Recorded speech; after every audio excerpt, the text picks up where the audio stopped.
नमस्कार दोस्तों, मेरे चैनल जनरल ज्ञान में आपका स्वागत है। आज मैं आपके लिए भारतीय संविधान के बहुत ही महत्वपूर्ण अनुच्छेद लेकर आया हूँ।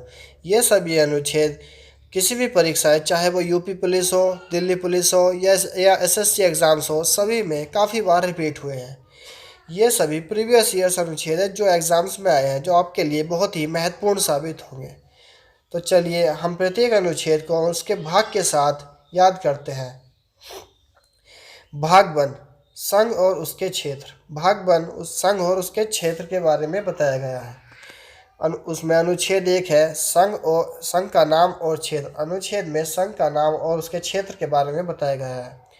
नेक्स्ट इंपॉर्टेंट अनुच्छेद है अनुच्छेद तीन, नए राज्यों का गठन और मौजूदा राज्यों के क्षेत्रों, सीमाओं और नाम में परिवर्तन।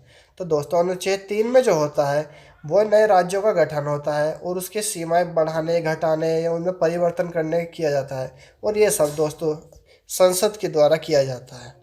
नेक्स्ट चलते हैं भाग दो, नागरिकता। दोस्तों भाग दो जो है वो नागरिकता के बारे में बताया गया है, 5 से लेकर 11 तक। अनुच्छेद 5 से लेकर 11 तक इसके महत्वपूर्ण अनुच्छेद है। अनुच्छेद 10, नागरिकता के अधिकारों की निरंतरता। और अनुच्छेद 11 में बताया गया है संसद कानून द्वारा नागरिकता के अधिकार को विनियमित करने के लिए। तो दोस्तों अनुच्छेद 11 में जो है वो संसद के कानून द्वारा जो है वो नागरिकता के अधिकारों को संरक्षण किया जाता है उसमें। दोस्तों 11 नंबर इज वेरी इंपॉर्टेंट। भाग नंबर 3 में चलते हैं। भाग नंबर 3 है मौलिक अधिकार। तो दोस्तों मौलिक अधिकार में के क्वेश्चंस काफ़ी बार आते हैं। इसके महत्वपूर्ण अनुच्छेद भी बहुत बार एग्जाम से पूछे गए हैं। तो चलिए हम अनुच्छेद नंबर 13 में पढ़ते हैं। अनुच्छेद नंबर 13 में है मौलिक अधिकारों के साथ असंगत या उनका अपमान करने वाले कानून। इसमें जो है जो मौलिक अधिकारों के साथ उनका अपमान करते हैं उन कानूनों के बारे में बताया गया है। अनुच्छेद 14 है कानून के समक्ष समता। दोस्तों ये अनुच्छेद काफ़ी बार एग्जाम में पूछा गया है। अनुच्छेद 14 कानून के समक्ष समता। अनुच्छेद 15 है धर्म, नस्ल, जाति, लिंग या जन्म के स्थान पर भेदभाव का निषेध। इसमें जो है हम किसी के भी साथ उसकी धर्म, जाति, नस्ल या रंग, इन सभी के ऊपर, जाति के ऊपर भेदभाव नहीं कर सकते। ये अनुच्छेद 15 में ये बताया गया है। दोस्तों अनुच्छेद 16 में सार्वजनिक रोजगार के मामले में अवसर की समानता। तो दोस्तों अनुच्छेद 16 जो है उसमें अवसर की समानता बताई गई है, इसकी सबको समान अवसर मिलेगा। अनुच्छेद 17 है अस्पृश्यता का अंत। दोस्तों अस्पृश्यता का मतलब है छुआछूत। मतलब छुआछूत पहले ज़माने में जैसे करते थे ना, छुआछूत छोटी जाति वालों को नहीं कुछ समझते थे, तो उसी के लिए, समानता के लिए अनुच्छेद 17, या अनुच्छेद 17 बहुत महत्वपूर्ण है, काफ़ी बार एग्जाम्स में आया है। अनुच्छेद 18 है उपाधियों का अनुमूलन। अनुच्छेद 18 में जो है वो उपाधियों का अंत बताया कि उपाधियों का अंत क्या कर दिया गया अनुच्छेद 18 में। दोस्तों अनुच्छेद 19 की ओर चलते हैं। अभिव्यक्ति की स्वतंत्रता आदि के संबंध में कुछ अधिकारों का संरक्षण। तो दोस्तों अनुच्छेद 19 जो है वो स्वतंत्रता के ऊपर बताया गया है, जिससे हम मतलब मानव अधिकारों को क्या क्या स्वतंत्रता दी गई है। ये काफ़ी इंपॉर्टेंट है। अनुच्छेद 19, इसके सारे पार्ट्स आप ध्यान से पढ़ना। अनुच्छेद 19 एक का ए में है भाषण और अभिव्यक्ति की स्वतंत्रता। इसमें हम भाषण देने की, बोलने की स्वतंत्रता मिलती है हमें। अनुच्छेद 19 एक का बी शांतिपूर्वक और बिना हथियारों के इकट्ठा होने की स्वतंत्रता। अनुच्छेद 19 एक के बी के तहत हम शांतिपूर्ण तरीके से बिना हथियारों के कहीं भी इकट्ठा हो सकते हैं। अनुच्छेद 19 एक का सी है संघ या संघ बनाने की स्वतंत्रता। दोस्तों संघ या संघ बनाने की स्वतंत्रता जो है वो संसद द्वारा दी गई है। तो ये अनुच्छेद 19 एक का डी है भारत के पूर्व क्षेत्र में स्वतंत्र रूप से घूमने की स्वतंत्रता। इसमें इसके तहत हम भारत के किसी भी क्षेत्र में स्वतंत्रता के साथ घूम सकते हैं, इसमें हमें कोई भी रोक टोक नहीं होगी। अनुच्छेद 19 एक का ई है भारत के राज्य क्षेत्र के किसी भी भाग में निवास करने और बसने की स्वतंत्रता। दोस्तों अनुच्छेद 19 एक के ई के तहत जो है वो हमें पूरे भारतवर्ष में कहीं भी निवास करने या अपना कोई भी बिजनेस करने या वहाँ पर बसने की स्वतंत्रता दी गई है, उसके ऊपर कोई भी पाबंदी नहीं लगाई जाएगी। अनुच्छेद 19 का एक का जी है किसी भी पेशे का अभ्यास करने या कोई व्यवसाय, व्यापार या व्यवसाय करने की स्वतंत्रता। इसमें जो है हम किसी भी पेशे का व्यवसाय कर सकते हैं और व्यवसाय करने की हमें पूर्ण रूप से स्वतंत्रता दी गई है। इसमें पूछा जाता है कि व्यवसाय या व्यापार करने की स्वतंत्रता कौन से अनुच्छेद में दी गई है, तो वो है 19 का जी। दोस्तों अनुच्छेद 20 में चलते हैं। यह अनुच्छेद 20 है अपराध से संबंधित। और अनुच्छेद 21 है जीवन और व्यक्तिगत स्वतंत्रता की सुरक्षा। इसमें हमारे जीवन की स्वतंत्रता होती है। अनुच्छेद 20 और 21 जो है वो किसी भी हाल में भंग नहीं के होते, कभी भी इन पर पाबंदी नहीं होती। ये मनुष्य के जीवन की रक्षा करते हैं। अनुच्छेद 21 का ये है प्रारंभिक शिक्षा का अधिकार। इसके तहत हमें शिक्षा का अधिकार मिलता है। अनुच्छेद 23 मानव यातायात और जबरन श्रम का निषेध। इसके तहत हम मानव से जबरदस्ती श्रम मतलब कोई भी काम मजदूरी अथवा जबरदस्ती नहीं करा सकते।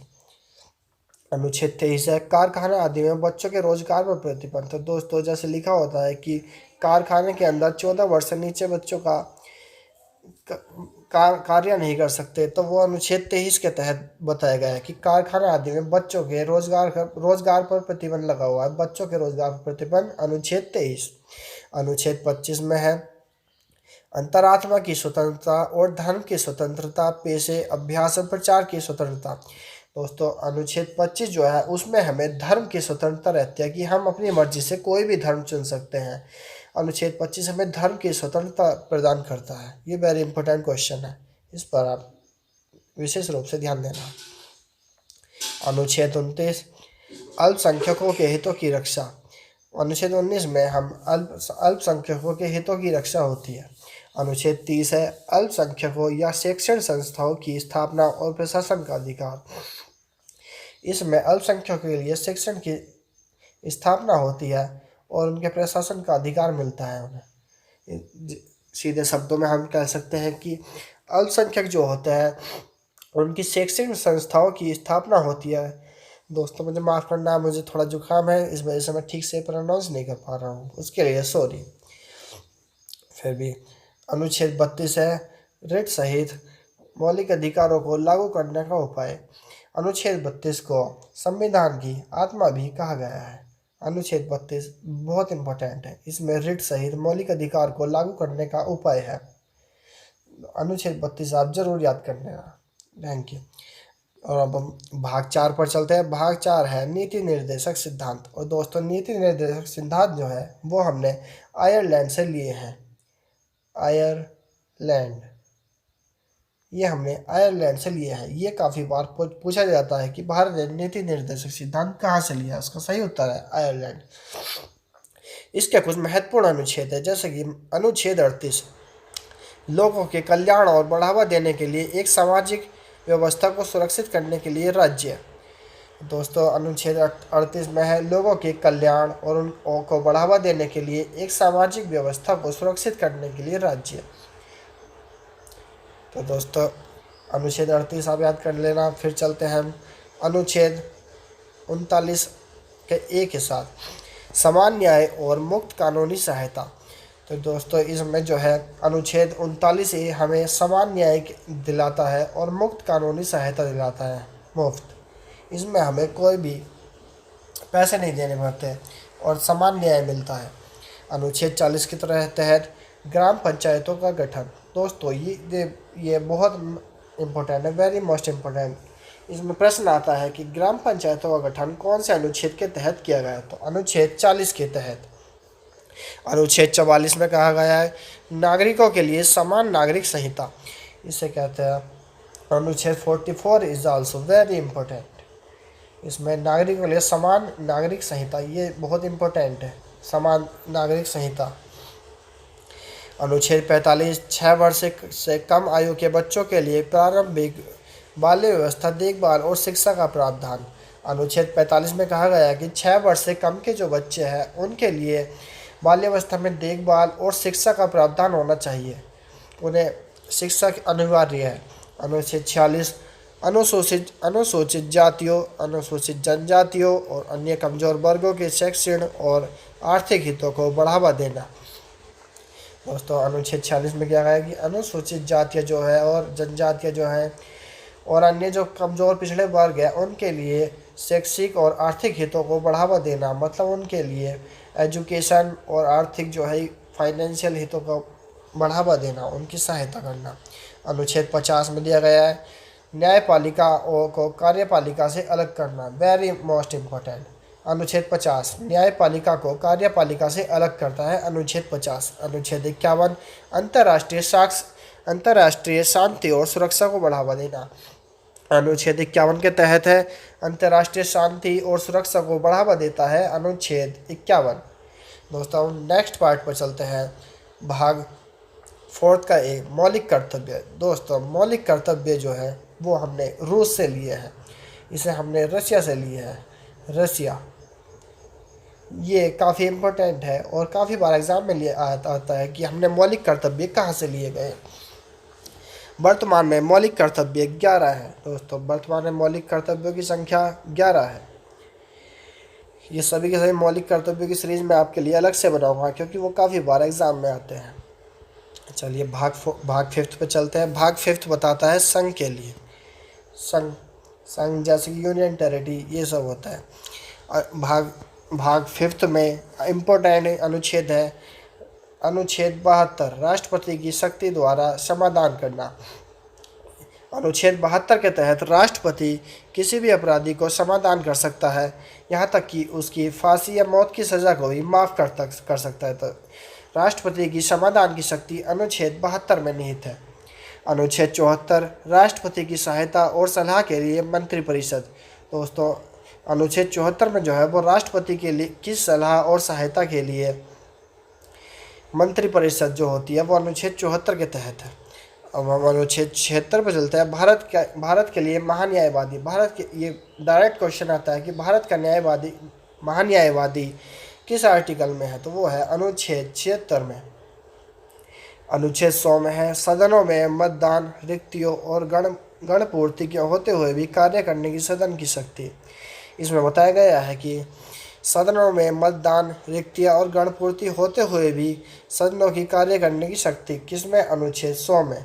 अनुच्छेद 108 कुछ मामलों में दोनों सदनों की संयुक्त बैठक। तो दोस्तों दोनों सदनों की जो लोकसभा और राज्यसभा है उन दोनों की संयुक्त बैठक जो बुलाई जाती है वो अनुच्छेद 108 के तहत बुलाई जाती है, दोनों सदनों की संयुक्त बैठक। अनुच्छेद 109 के तहत धन विधेयकों के संबंध में विशेष प्रक्रिया। अनुच्छेद 9 जो है वो धन विधेयक के संदर्भ में विशेष प्रक्रिया है जो कार्य किए जाते हैं धन विधेयक के लिए। अनुच्छेद 110 में चलते हैं। अनुच्छेद 110 है धन विधेयकों की परिभाषा, ये धन विधेयक से संबंधित है। अनुच्छेद 110। अनुच्छेद 112 है वार्षिक वित्तीय विवरण। अनुच्छेद 112 में है वार्षिक वित्त जो होता है उसके बारे में। अनुच्छेद 123 संसद के अवकाश के दौरान अध्यादेश जारी करने की राष्ट्रपति की शक्ति। अगर संसद में का अवकाश हो तो राष्ट्रपति भी अध्यादेश जारी कर सकता है, उसकी शक्ति किसमें बताई गई है? 123 में। अनुच्छेद 143 सर्वोच्च न्यायालय से परामर्श करने की राष्ट्रपति की शक्ति। अगर राष्ट्रपति को सर्वोच्च न्यायालय से परामर्श करना है, कोई राय लेनी है, कोई सलाह लेनी है, तो उसके लिए उसकी शक्ति उसका अधिकार 143 अनुच्छेद 143 में दिया गया है। चलिए अनुच्छेद 148 में चलते हैं। भारत के नियंत्रक और महालेखा परीक्षक। भारत के जो नियंत्रक और महालेखा परीक्षक है उनके बारे में अनुच्छेद 148 में बताया गया है। अनुच्छेद 149 नियंत्रक और महालेखा परीक्षक के कर्तव्यों और शक्तियों। अनुच्छेद 148 में तो नियंत्रक और महालेखा परीक्षक के बारे में बताया गया है और 149 में उसके कर्तव्यों और शक्ति के बारे में बताया गया है। तो दोस्तों ये थी हमारी इम्पोर्टेंट अनुच्छेद की पहली सीरीज, ये पार्ट ए था। अब हम बहुत जल्दी पार्ट बी लेके आए हैं। कैसी लगी आपको हमारी वीडियो? प्लीज़ कमेंट सेक्शन में ज़रूर बताएं। धन्यवाद।